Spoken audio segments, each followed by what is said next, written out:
Bamena. This is P2B speaking at an event in Edo State.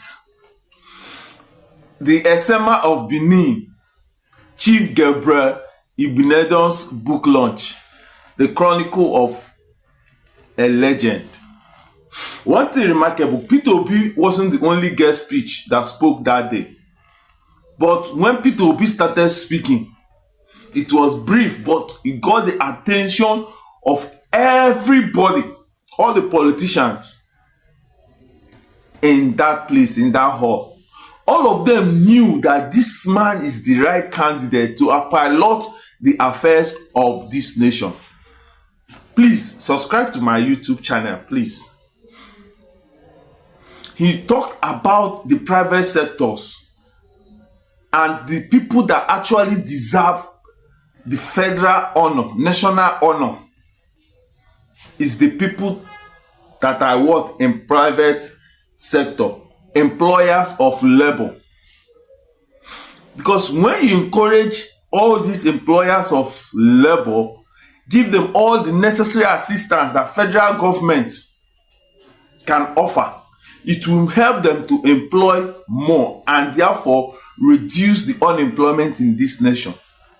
But rather, what are we seeing in this nation? That all the private companies in this nation are struggling because of what? Government policies.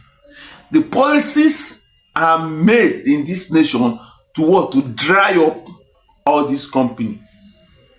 That is why we are not seeing a lot of companies. That's why some companies we know when we are growing up now have folded up. That's what P2B was speaking about. And it still marvels me why some people are not still touring the route of P2B, are not seeing that this man,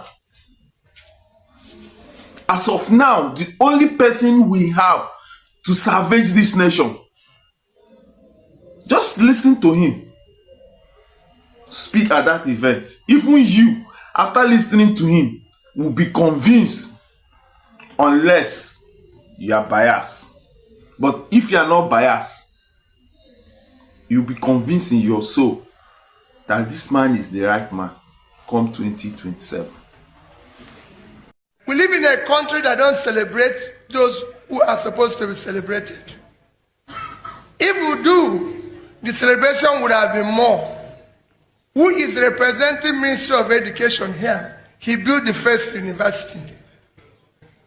Who is representing Ministry of Transport? He did the first airline. He was among the first 3 to be given banking licenses, private banking licenses. I'm in that industry, so I know when they built banking industry. He did a lot in education, employing people, 17,000 people. Nigeria today, if we had been a country that is productive, over 120 million people would have been employed. That means one person is employing 17,000. So we need about 8,000 industries to be able to do that. But we have about 1,000 functional industries. That's why we have unemployment. So he needs more than this celebration. And I plead with AGF. I know you're going to do more. But now that we have an opportunity, we have to change the way we honor people. The GCFR and GCON should be people who are entrepreneurial and productive, not us, the politicians. If they like, they can remove our own and give them so that the country can produce and be able to employ people.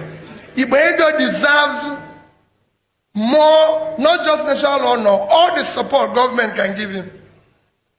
And that's what we need to be celebrating, so that more people can go into entrepreneurship, support education, support what he did.